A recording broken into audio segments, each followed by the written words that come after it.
I am literally enjoying every single minute of this. The Clippers' downfall. After James Harden just got torn apart by that Mavs reporter, it just summarized everything that you needed to know about this whole Clippers situation.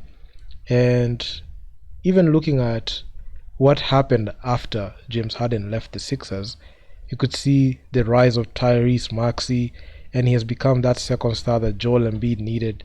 Tyrese Maxey became what Joel Embiid and the Sixers wanted Harden to be. And look at even like James Harden, not a good fit for the Clippers, struggling playing alongside Russell Westbrook, Paul George, and Kawhi Leonard. That fit is a problem. Steve Ballmer right now is just his head is just he's just shaking his head in disbelief because he thought that having James Harden in there will ease everything, especially when it came to like having productivity.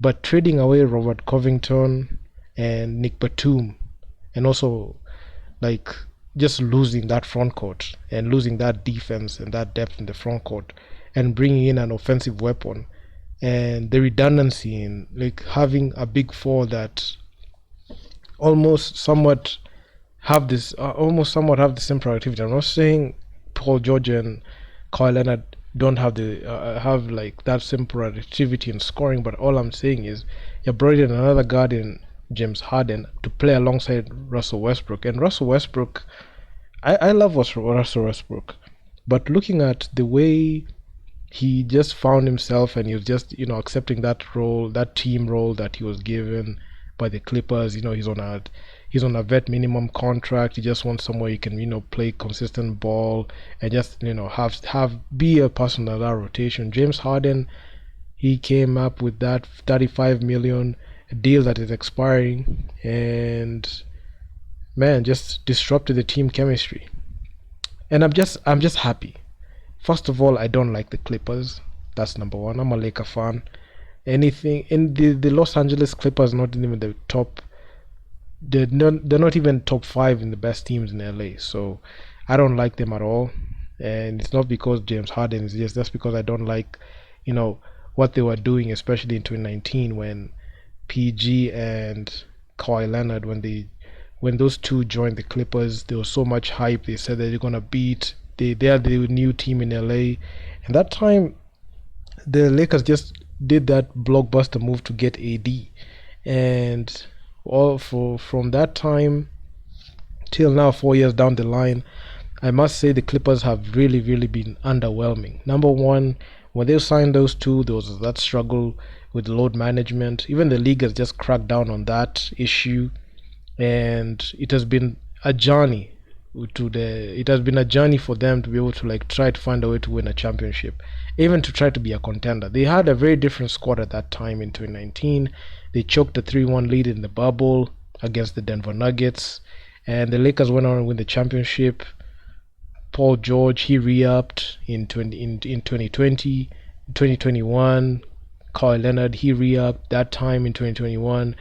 I mean, they just lost in the Western Conference Finals in 6 games, and they just got beat by the Phoenix Suns in 2020. You know what? All that happened, and the Clippers have never caught a break since that time. And even recently, like in this past playoffs that came to a close, they lost in the first round, and it was just it was just sad to see. They got beat by the believe that it was the Phoenix Suns that beat them, and it's just been that time. Like they just have to think. They just had to like find a way to be able to like think of how to make the team work. None of their stars have been healthy. When PG is out, Kawhi is in. Kawhi is out, PG is in. So they've not had like a lot of times where those two players have been there, and right now they're trying their hand in bringing James Harden. And James Harden is a guy that he has been given everything, all the way coming from his OKC days. That time he was known as the sixth man of the year when he was with KD. When he was in Houston, that time he was given every single thing that he needed, and still things didn't work out. He was given Dwight Howard. The Houston Rockets got rid of him. They catered to James Harden. They got him Chris Paul. Things didn't pan out pretty well after 2019. He basically said that he's going to demand a trade if they don't move CP3. They moved him to OKC, brought in Russell Westbrook. That all-in experiment didn't work out in the bubble. Mike D'Antoni stepped down. Daryl Morey stepped down. Then it all went downhill. James Harden, he got traded to the Brooklyn Nets in a 4-team trade that costed the Brooklyn Nets their future, but they thought that that big three would work. There was that whole drama, that hoopla that happened, especially with Harden, Kyrie, the vaccine mandate with Kyrie at the time, KD getting injured, Harden being all alone. He actually practically, this is the time I saw Harden just quit, He just quit on the team and he just forced his way out of Brooklyn. The trade deadline got rid of the Brooklyn Nets just traded him away for Ben Simmons. He went to the Sixers where he wanted to be. Didn't work out. He choked in Game 7 against Boston in these past playoffs, and just finding himself in the Clippers. So, and the worst thing about this whole James Harden thing is he's on his contract year, and this guy, he wanted a fully loaded guaranteed extension from the Sixers, which the Sixers and Daryl Morey were not going to give him based on his performance. And looking at it, even his productivity and his availability on the court, not only availability like turning up for games, but also like productivity was not there, so he didn't get the money. And if he continues like this, there's a high likelihood that this guy can get like a vet minimum deal, just the same as Russell Westbrook. Teams are even not going to hesitate in bringing him on the court because I saw an interview where he said he was the system. I don't think he's the system because he's just been pathetic. It's been pathetic all through. I know it's not his fault because he's in a team that is different coaching style, and he's on an expiring contract. He wants to prove himself, but he finds himself in a very tough spot because he has to play alongside Russell Westbrook, PG, and Kawhi, and knowing that for a fact that it's very difficult to be able to find a way to be able to be productive in that environment, and Coach Ty Lue just having that difficulty in creating those situations where James Harden can feast, that results to an 0-for-6 record, and they've lost 2 in the in-season tournament. I've been enjoying this in-season tournament, but they lost 4 games of regular season, 4 straight, and it has just been downhill all through. So yeah, the Sixers 7 straight wins. I must say I'm just happy to see the Sixers just keep winning like that, because if they continue with that same energy, they might be able to lock in to an Eastern Conference Finals. I'm not saying that they can make it all the way to the finals, because a lot of times every postseason they keep telling us that they're going to make the finals, but this time I'm just going to be modest. Eastern Conference Finals at best, if they can clinch it and make it there. And yeah, they've just started off hot. I feel like getting rid of James Harden was a A+ move, and at this point the Sixers won the trade. They got Nick Batum, they got back Robert Covington, they got Marcus Morris. So yeah, they're actually pretty good right now, and having the 1-2 punch of Joel Embiid and Tyrese Maxey is one thing that is needed. And if Tyrese Maxey continues to play like this, he might be able to even lock in an all-star selection. And looking at James Harden, this might be it for him. This is the end of the road for him, and a lot has been said in YouTube media. I've seen a lot of YouTube analysts going on the James Harden situation.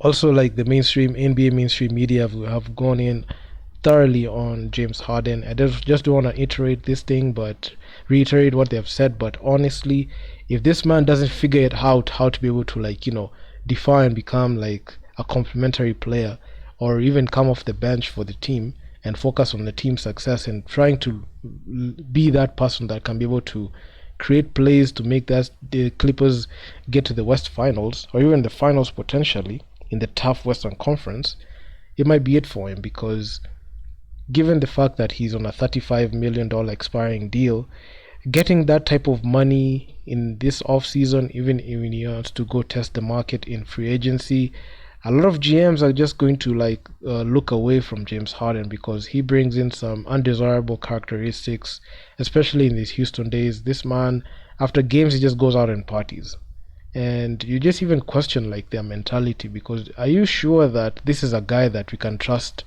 especially down the stretch? What general manager in the NBA would want to have a James Harden who in his head he thinks that he is the system? He feels like every team should cater to him, not knowing that this guy is getting old. He's not the same James Harden that won the 2018 MVP, and he's not the guy that can be able to get you further in the playoffs, because time and time, year after year, this guy has proven to be a choke artist at best. So yeah, I mean, this guy is on a tough spot. If he doesn't get it together, he's out of the league. And not even out of the league, but he's just going to have like that career like Carmelo Anthony. He's just going to go silently out. Free agency is just going to be difficult to be able to like get a team to sign him, especially with his ego. He wants to get that max money. I don't think a team in their right mind, even general manager or even coach, even any NBA front office would offer this guy a fully loaded 4 year 160 million deal. I don't think none. I don't think there's any, because right now teams are trying to rebuild, teams are trying to contend. Any contender can't look at James Harden and think that this guy is a franchise altering player. You've seen him be the focal point of an offense when he's in Houston. He forced to be out of Houston. He tried, to join a big three with Brooklyn, didn't work. Tried to, play alongside Joel Embiid in the Sixers to form a 1-2 punch. It didn't work. This guy choked in the game 7, and right now you just gotta question how this guy is approaching games. And even teams, it's just gonna be difficult. But I'm just gonna wait and see. I know it's 6 games. I know it's a nice sample size. I didn't want to, go at it in the first 2-3 games, but I don't think time is going to change anything. And this, I mean, buckle up. This thing can even go for at least even 10 games. It can go even beaten, because the Clippers are down bad, and I'm loving it. Honestly, I'm really loving it, and the Sixers won the trade. So yeah, I'll be popping by just talking about these issues on Matters NBA. Took some time off just to look at things, but hey, of course you're just gonna talk about the NBA, so stay tuned. Make sure to subscribe to the channel, hit the bell to get notified, and I'm out. Peace.